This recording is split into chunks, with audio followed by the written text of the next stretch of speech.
안녕하세요. 오랜만에 다시 인사드립니다. 다들 잘 지내셨는지요? 지난 겨울 눈 오는 날 아침에 작업을 하다가 낙상을 하는 바람에 골절로 한동안 PC에 접근조차 하지를 못했네요. 덕분에 제대로 휴업하고 창고 임대비만 야금야금 까먹고 있었습니다. 어차피 폐업을 준비하고 있는 마당에 다른 알바나 하면서 시간을 보내는 입장이었는데 골절 이슈가 있다 보니 제대로 된 경제활동도 못한 것 같아서 가족들에게 더 미안했네요. 최근에 폐업하시는 분들이 갑자기 많아져서 이런저런 이야기를 들을 수 있는 시간도 있었는데 일단은 몸이 건강해야겠기에 치료에만 집중했었습니다. 마음도 심나는 상황이고 해서 오늘은 바람도 쐴 겸 바깥에 나와봤습니다. 예전 한창 꿈과 도전 그리고 호기심이 가득하던 20대 때 친구들과 탔었던 교회선을 타고 예전에 갔었던 그곳 이령역에 가보려고 합니다. 그동안 폐선으로 유지되던 교회선이 다시 복구되었다고 하니 안 가볼 수가 없겠더라고요. 가만히 재활한다는 핑계로 희귀고무리처럼 있기도 뭐해서 움직여봤습니다. 집을 나와서 전철을 타고 도착한 곳이 의정부역. 역에서 내리자마자 교회선으로 가는 방향을 친절하게 알려주네요. 일단 화살표를 따라서 나왔는데 제가 교회선은 수도권 전철이 아니라는 것을 잊고 있었습니다. 밖에 나가서 새로 표를 구매해야 한다는 사실을 잠깐 멍하니 바라보다가 알아차렸어요. 환승이 아니었습니다. 출구 옆 자판기에서 표를 구해봅니다.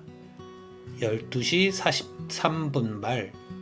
입구는 바로 뒤쪽 5번, 6번 플랫폼으로 나가는 길을 이용하면 됩니다. 이번 4월부터 차편이 더 많아졌다고 해서 시간표를 봤는데 아직 출발까지는 시간이 좀 남아있네요. 의정부역을 배회하다가 역 한쪽에 있는 의정부 문화재단이 마련한 라운지 공간을 방문해 봅니다. 생각보다 조용하고 카페처럼 잘 꾸며져 있네요. 이곳에는 여행자 북카페라는 공간이 있는데 책의 종류는 많지 않고 읽을 거리도 별로지만 편안하게 쉬면서 열차를 기다리기에는 좋은 공간인 것 같습니다. 그리고 몇몇 작가들에게 크리에이티브 룸이라는 것을 분양한 것 같은데 이분들은 아직 출근하지 않았네요. 그냥 사무실로 쓰는 것 같습니다. 시간이 되어서 열차를 타러 내려가 봅니다. 에스컬레이터가 좁고 긴 통로를 통과하는 느낌이에요. 열차는 어느 쪽에 오던 상관이 없습니다. 여기가 종점이고 동시에 출발하는 열차가 없으니 그냥 열차가 오는 쪽이 타는 쪽이라고 보면 되겠죠.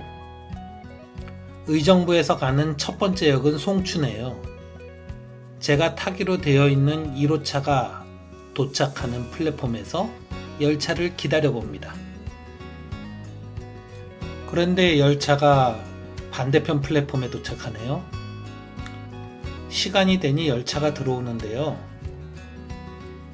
굉장히 열차의 외부가 화려해 보입니다. 앞, 뒤로 기관차가 붙어 있고 객차 2량과 알 수 없는 차량 1량이 붙어 있는데 차장님 설명으로는 발전기 차량이라고 합니다. 의정부에서 대곡에 이르는 교회선은 전철화가 되어 있지 않아서 부득이 디젤 기관차가 열차를 끌고 가는 방식이니 어쩔 수 없이 객차의 전기 공급을 위해서 발전기 차량이 붙어 있어야 한다는군요. 열차에 올라서 이것저것 봤는데 특히 관심이 간 부분은 화장실이었습니다. 그런데 예전과는 크게 다르지 않더군요. 자변기 하나와 휴지가 비치되어 있었고 밖으로 나오면 손을 씻을 수 있는 세면대가 위치하고 있습니다.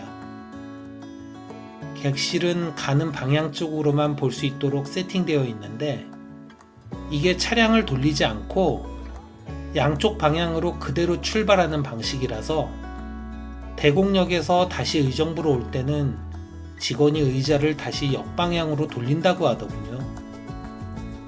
의자의 공간도 넉넉하고 햇빛을 가리는 선스크린도 잘 움직입니다. 짧은 거리지만 독서등도 잘 들어오고요. 의자는 충분히 뒤로 누워집니다. 차는 정시에 바로 출발하네요. 꽃샘 추위 후 따뜻한 날씨가 된 지 얼마 되지 않아서 그런지 아니면 아직은 서울 북쪽이라서 그런지 꽃은 많이 피지는 않았는데 예전에 철길에서 흔히 봐왔던 풍경이 그대로 펼쳐지고 있습니다. 교외선 무궁화호 열차에는 평일 낮이라서 그런지 사람들이 많이 타지는 않았습니다.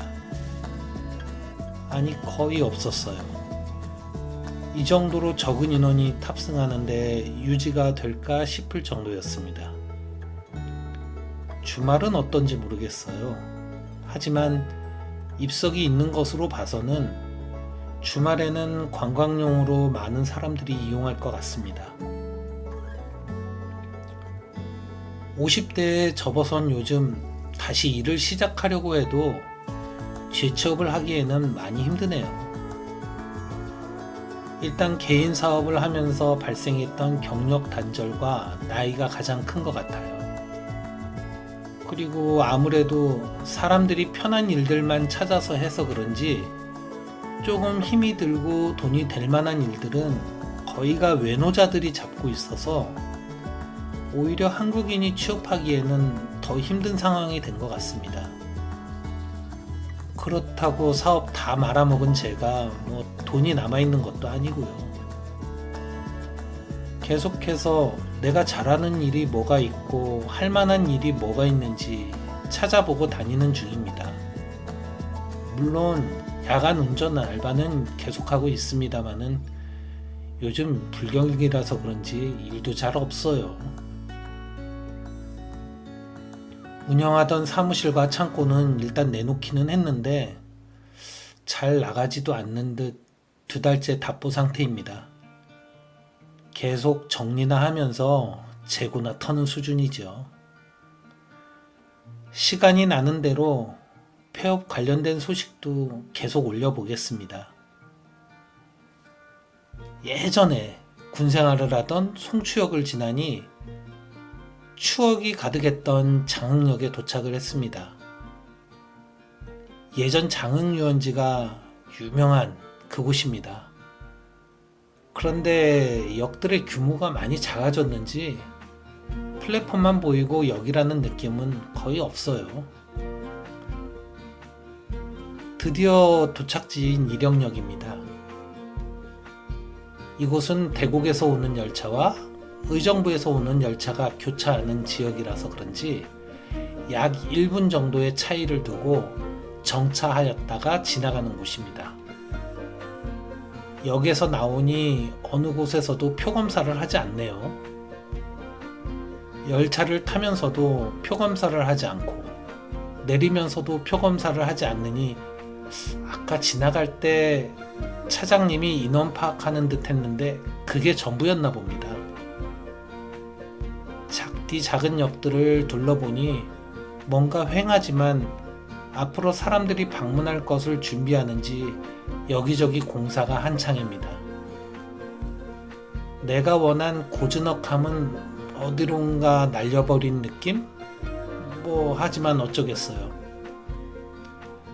그래도 이령역 앞에 커피숍이 있다고 구글맵에 나오길래 그곳에 방문해서 간단히 샌드위치 먹고 차 마시면서 잠시 쉬었다가 올 생각으로 역 앞을 나가봤는데 커피숍도 폐업을 했더군요. 사실 교외선이 개통되어서 열차가 움직인다고는 하지만 여기 이령역에서도 저만 하차했거든요. 그만큼 인적이 드문 곳에서 영업을 하기는 쉽지 않았을 겁니다.